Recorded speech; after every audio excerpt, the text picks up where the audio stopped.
نبی اکرم صلی اللہ علیہ وسلم کے حجر شریف اور ممبر کی درمیانی جگہ ریاض الجنہ کہلاتی ہے۔ حضرت ابو ہریرہ رضی اللہ تعالی عنہ نبی اکرم صلی اللہ علیہ وسلم کا ارشاد گرامی نقل کرتے ہیں کہ میرے گھر اور ممبر کے درمیان والی جگہ جنت کے باغیچوں میں سے ایک باغیچہ ہے، اور میرا ممبر قیامت کے دن حوض کوثر پر ہوگا۔ ریاض الجنہ کی نشاندہی کے لیے اس جگہ سبز رنگ کے قالین بچھائے گئے ہیں۔ 7 ستون۔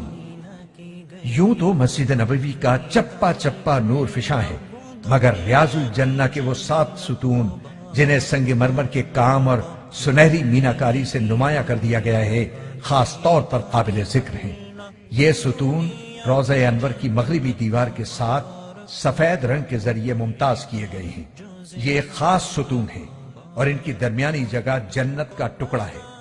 نمبر 1 ستون حنانہ۔ یہ محراب النبی کے قریب ہے۔ نبی کریم صلی اللہ علیہ وسلم اس ستون کے پاس کھڑے ہو کر خطبہ ارشاد فرمایا کرتے تھے۔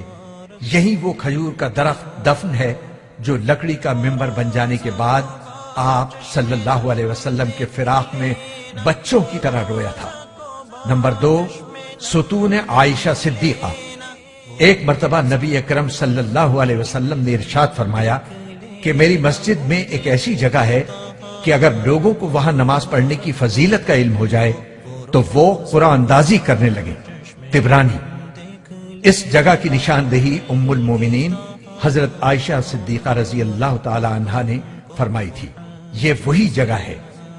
نمبر 3 ستون ابی لبابہ۔ ایک صحابی حضرت ابو لبابہ رضی اللہ تعالی عنہ کا قصور اس جگہ معاف ہوا تھا۔ انہوں نے اپنے آپ کو اس ستون کے ساتھ باندھ لیا تھا۔ نمبر 4 ستون وفود۔ اس جگہ نبی کریم صلی اللہ علیہ وسلم باہر سے آنے والے وفود سے ملاقات فرماتے تھے۔ نمبر 5 ستون حرس۔ اس مقام پر حضرت علی رضی اللہ تعالی عنہ اکثر نماز پڑھا کرتے تھے اور اسی جگہ بیٹھ کر سرکار دو عالم صلی اللہ علیہ وسلم کی پاسبانی کیا کرتے تھے۔ اس کو ستون علی بھی کہتے ہیں۔ نمبر 6 ستون سریر۔ اس جگہ نبی کریم صلی اللہ علیہ وسلم اعتکاف فرمایا کرتے تھے اور رات کو یہیں آپ صلی اللہ علیہ وسلم کے لیے بستر بچھا دیا جاتا تھا۔ نمبر 7 ستون تہجد۔ نبی کریم صلی اللہ علیہ وسلم اس جگہ تہجد کی نماز ادا فرمایا کرتے تھے۔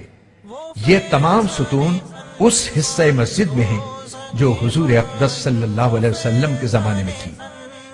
ان کے پاس جا کر دعا اور استغفار کیجئے۔